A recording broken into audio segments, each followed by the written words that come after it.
அன்பு சார்ந்த தமிழ் நேயர்கள் அனைவருக்கும் வணக்கம். ஆடக மதுரை அரசே போற்றி, கூடல் இளங்கு குருமணி போற்றி, காவாய் கனக திரளே போற்றி, கைலை மலையானே போற்றி போற்றி. தென்னானுடைய சிவனே போற்றி, எந்நாட்டவர்க்கும் இறைவா போற்றி. நமசிவாய வாழ்க, நாதன் தாழ்வாழ்க, இமைப்பொழுதும் எந்நெஞ்சில் நீங்காதான் தாழ்வாழ்க, கோகழி ஆண்ட குருமனிதம் தாழ்வாழ்க, ஆகமம் ஆகி நின்று அன்னிப்பான் தாழ்வாழ்க, ஏகன் அநேகன் இறைவனடி வாழ்க, வேதம் தடுத்தாட்கொண்ட வேந்தனடி வெல்க என்று உலகை ஆளும் எம்பெருமான் ஆழாள சுந்தரன், சோமசுந்தரன், சொக்கேசு சுந்தரன் என்று சொல்லப்படக்கூடிய சிவபெருமானுக்கு இன்றைய தினம் ஐப்பசி மாத பௌர்ணமியை முன்னிட்டு ஐப்பசி அன்னாபிஷேக நிகழ்வு. இந்த அன்னாபிஷேகத்தினுடைய பலன் என்ன என்பதால் அதை பற்றி பார்ப்பதுதான் இந்த சிறப்பு பதிவு. இந்த ஐப்பசி மாதத்தில் ஒவ்வொரு மாத பௌர்ணமியுமே மிகவும் சிறப்பான பௌர்ணமியாக இருக்கும். ஆனால் தமிழ் மாதம் 12 வரக்கூடிய ஐப்பசி மாதத்தில் வரக்கூடிய பௌர்ணமியானது கூடுதல் சிறப்பை தரக்கூடியது. என்ன அந்த கூடுதல் சிறப்பு என்றால், அன்றைய நாள் அன்னாபிஷேகம் என்பது நடக்கும். அபிஷேக பிரியன் சிவபெருமான், அலங்கார பிரியன் பெருமாள். அந்த வகையிலே அபிஷேக பிரியனாக இருக்கக்கூடிய சிவபெருமானுக்கு சுத்த அன்னத்தால், அதாவது அரிசி சாதம் அபிஷேகம் செய்யப்படும். இந்த விழாவானது இந்திய பாரத நாட்டிலே எந்த பகுதியில் அதிகமாக நடைபெறும் என்றால், தென்னிந்திய பகுதியாக இருக்கக்கூடிய தமிழ்நாட்டில் மட்டுமே இந்த அன்னாபிஷேகமானது மிகவும் பிரசித்தி பெற்றதாக இருக்கிறது. இந்த நல்ல நாளிலே நாம் எல்லோருமே அதிகமாக பழக்கப்படுத்தக்கூடிய ஒரு பழமொழி என்பது ஒன்று உண்டு. என்ன பழமொழி என்றால், சோறு கண்ட இடமே சொர்க்கம் என்று அழைப்பார்கள். என்ன சோறு கண்ட இடமெல்லாம் சொர்க்கம்? அப்போ நமக்கு எங்கெல்லாம் சோறு கிடைக்கிறதோ அந்த இடமெல்லாம் சொர்க்கமா? ஒரு நண்பர்கள் இருக்கிறார்கள்.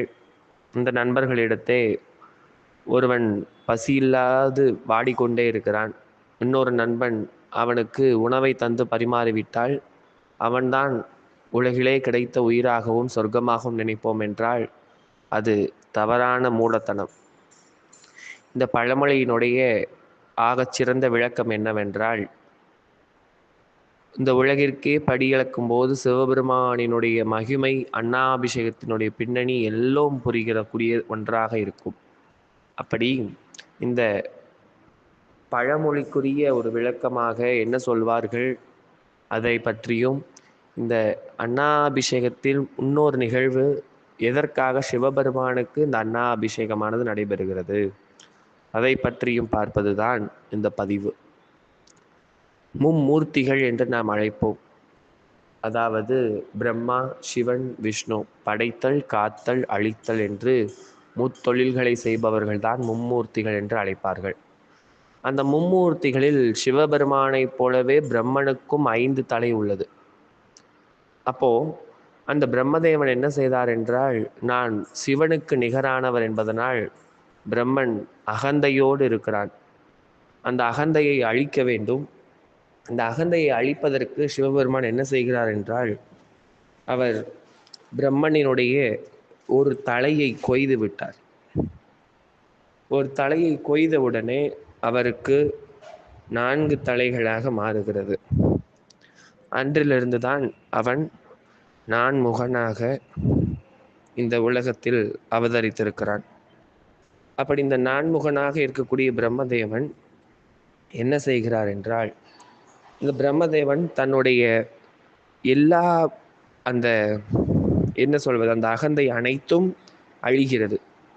அந்த அகந்தை அழிந்தவுடனே அந்த பிரம்மதேவன் தன்னுடைய 4 முகங்களால் இந்த உலகத்திலே வலம் வந்து கொண்டே இருக்கிறார். அப்பொழுது அந்த பிரம்மதேவனுடைய ஒரு தலையை சிவபெருமான் தன் கை அகத்திலே வைத்து கொண்டிருக்கிறார். அப்பொழுது அந்த பிரம்மனினுடைய தலையானது சிவபெருமானினுடைய கையில், அவர் எந்த கையில் எடுத்தாரோ அதே கையில் அந்த தலையானது ஒட்டி கொண்டு விட்டது. அப்போ அந்த தலை ஒட்டி கொண்ட உடனே சிவபெருமானுக்கு கையில் ஒட்டி கொண்ட பிரம்மனினுடைய தலையானது பிரம்மகத்தி தோஷமாக மாறிவிட்டது. அப்பொழுது அந்த பிரம்மகத்தி தோஷம் நீங்க வேண்டும். அப்போ பிரம்மனினுடைய கபாலம் எப்போதும் அவருக்கு பசியால் அனத்தி கொண்டே இருக்கிறது.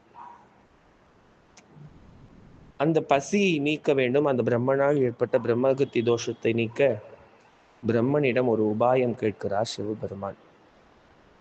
எப்படி? தன் தலையை எடுத்த பிரம்மனிடமே சிவபெருமான் ஒரு உதவி கேட்கிறார். அப்பொழுது அந்த பிரம்ம பரமாத்மா என்ன சொல்கிறார் என்றால், எனக்கு போதும் என்ற அளவுக்கு எப்பொழுது உணவு கிடைக்கிறதோ அப்பொழுது உன்னை விட்டு நான் நீங்கி விடுவேன் என்று பிரம்மதேவன் சிவபெருமானிடம் கூறுகிறார். அதாவது அந்த 5வது தலையானது சிவபெருமானிடம் கூறுகிறது. அப்பொழுது சிவபெருமான் என்ன செய்கிறார் என்றால், கபாலீஸ்வரர் என்னும் நாமத்தோடு பிச்சாடனராக உருவாகி இந்த பூலோகத்துக்கு வருகிறார். அங்கு அன்னமிட்டு நிறையும் போது மட்டுமே அந்த கபாலமானது சிவபெருமானினுடைய கையை விட்டு பிரியும் என்பது சிவனாருக்கு பிரம்மனால் கொடுக்கப்பட்ட ஒரு சாபமாக இருக்கிறது. அப்போ என்ன செய்கிறார் என்றால், சிவபெருமான் காசிக்கு செல்கிறார். காசிக்கு செல்லும்போது அவருக்கு அன்னபூரணி அன்னமிடுகிறாள். அகிலமே காக்கக்கூடிய அன்னபூரணியின் அன்பினால் அந்த கபாலமானது நிறைந்தது. இதை அடுத்து சிவபெருமானுடைய கையில் இருந்த அந்த சிவபெருமானையே பாடுபடுத்திய அந்த கபாலமானது கீழே விழுந்து அவருக்கு பிடித்த பிரம்மகத்தி தோஷமும் விலகியது. அப்பொழுது இந்த ஐப்பசி பௌர்ணமி நாளிலே அன்னபூரணி அன்னை சிவபெருமானுக்கே அன்னமிட்ட நாள்தான் இந்த பௌர்ணமி தினம். ஆகையினால் அனைத்து சிவாலயங்களிலுமே இந்த நிகழ்வானது நடைபெறும். அப்படி ஐப்பசி பௌர்ணமி அன்று சந்திரன் ஆனவன் தன்னுடைய சாபம் நீங்கி முழு பொலிவோடு இருப்பான். அதாவது 16 கலைகள் சொல்லுவாங்க. அந்த 16 கலைகளிலுமே சிறந்து விளங்கக்கூடியவனாக இருந்த சந்திரன் அஸ்வதி நட்சத்திரம் முதல் ரேவதி நட்சத்திரம் வரையிலாக இருக்கக்கூடிய 27 நட்சத்திரங்களை மணந்தவர், அதாவது திருமணம் செய்து கொண்டவர். 27 மனைவிகள். அந்த 27 மனைவிகளில் ரோஹிணி நட்சத்திரத்தின் மீது அதிகம் நாட்டம் இல்லாமல் இருப்பார். அப்போ அதை ரோஹிணி என்ன செய்கிறாங்க அப்படின்னா, அவங்க அப்பாவிடம் போய் புகார் செய்கிறாங்க. உடனே ரோஹிணியினுடைய தந்தையார் என்ன செய்கிறார் என்றால், உனது உடலானது அப்படியே தேய்ந்து போக வேண்டும். சாபம் பெற்றதுமே சந்திரனுடைய ஒவ்வொரு கலையானதுமே அப்படியே குறைந்து குறைந்து குறைந்து கொண்டே வருகிறது. அப்பொழுது சந்திர பகவான் பொழிவை இழந்து விட்டார். சந்திரன் தனது தவறை உணர்ந்து தமது சாபம் தீருவதற்காக எங்கு செல்கிறார் என்றால், திங்களூருக்கு செல்கிறார். திங்களூரிலே சென்று கைலாசநாத பகவானை வணங்கி சிவபெருமான் அருளால் சாபம் நீங்க பெற்று சந்திரன் ஐப்பசி மாத பௌர்ணமி அன்று முழுமையாக பிரகாசிக்கிறார். அப்படி சந்திரன் பூமிக்கு மிக அருகிலே இருக்கக்கூடிய இந்த ஐப்பசி மாத பௌர்ணமியாக இருக்கக்கூடியது. சந்திரனை முடியில் சூடிய சிவபெருமானுக்கு அந்த சந்திரன் முழு பொழிவுடன் இருக்கும் நாளான பௌர்ணமி அன்றுதான் வழிபாடு செய்யப்படுகிறது. அந்த நவக்கிரகங்கள் என்று சொல்லுவோம். அந்த நவக்கிரகங்களில் சந்திரனுக்குரிய தானியமாக இருப்பது அரிசி என்பதனால் அன்று அரிசி வழிபாடு சிறப்பாக இருக்கும். அதனால்தான் அவருக்கு அன்னப்பிரசாதம் என்பது சிறப்பாக நடைபெறுகிறது. அன்னாபிஷேகத்தை நடத்துவருக்கு, தரிசித்தவருக்கு அந்த ஆண்டு முழுவதும் அன்னத்தில் குறைவு ஏற்படாது என்பதுதான் இதனுடைய பலன். அதை அழகாக ஒரு தாத்ரீகம் சொல்வார்கள். நெல்லிலிருந்து தான் அரிசி வரும், அரிசியிலிருந்து தான் சோறு வரும். அதுபோல்தான் இந்த வலிமையை உணர்த்தக்கூடியதாக இந்த சோறு என்பது நம் உடலுக்குள் சென்றுதான் நமக்கு வலிமையை தருகிறது. அதுபோலவே ஆத்மா எவ்வளவு ஜென்மங்கள் எடுத்தாலும் பரமாத்மாவோடு கலந்தால்தான் அது ஒன்றாக இருக்கும் என்பதை உணர்த்துவதற்காகவே இந்த அன்னாபிஷேகம் நடத்தப்படுகிறது. இந்த அரிசி என்ற வார்த்தையிலே 2 வார்த்தைகள் இருக்கிறது. அரியும் சிவனும் ஒன்று என்பதை அடக்கக்கூடிய வகையில் அரிசி என்பது இருக்கிறது. ஆரம்பத்திலே நாம் பார்த்தோம், இந்த சோறு கண்ட இடமே சொர்க்கம் என்று. சோறு கண்ட இடமே சொர்க்கம் என்பதனுடைய பழமொழி என்னவென்றால், நாம் அன்று சிவபெருமானுக்கு அபிஷேகம் செய்யப்பட்ட ஒவ்வொரு பருக்கை இருக்கிறதல்லவா, அரிசி பருக்கை, அந்த ஒவ்வொரு சோற்று பருக்கையிலுமே நன்றாக உற்று பார்த்தோம் என்றால் அந்த சோற்று பருக்கையானது லிங்க வடிவத்தில் காட்சி தரும். அப்போ நாம் ஒரே இடத்தில் ஒரு லிங்கத்தை தரிசிக்கின்ற வேளையிலே அந்த அன்ன பிரசாதமானது நமது கைகளில் வந்து தவழ்கிறது. அந்த அன்ன பிரசாதத்தில் என்ன இருக்கிறது என்றால், உலகையே ஆளக்கூடிய சிவபெருமான் அந்த அன்ன பிரசாதத்தில் இருக்கிறார். இப்போ ஒரே சமயத்தில் கோடி சிவலிங்க தரிசனம் பல ஜென்மத்தை பாவத்தை போக்கக்கூடியதாக இருக்கிறது.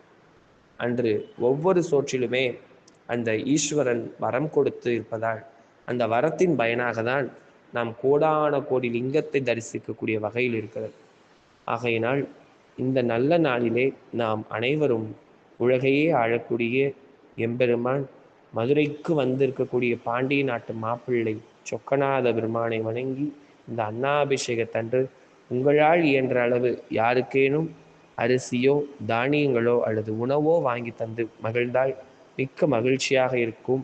எல்லா வளமும் எல்லாரும் எல்லா வளமும் நலமும் குணமும் பெற வேண்டும் என்று வேண்டி வேண்டி மகிழ்வித்து மகிழ்கிறோம். நன்றி, வணக்கம். நான் உங்கள் அன்பன், மதுரை மைந்தன், தமிழாசிரியர் அழகுவேல். மகிழ்ச்சி. வாழ்க வளமுடன். நமசிவாய வாழ்க. திருச்சி.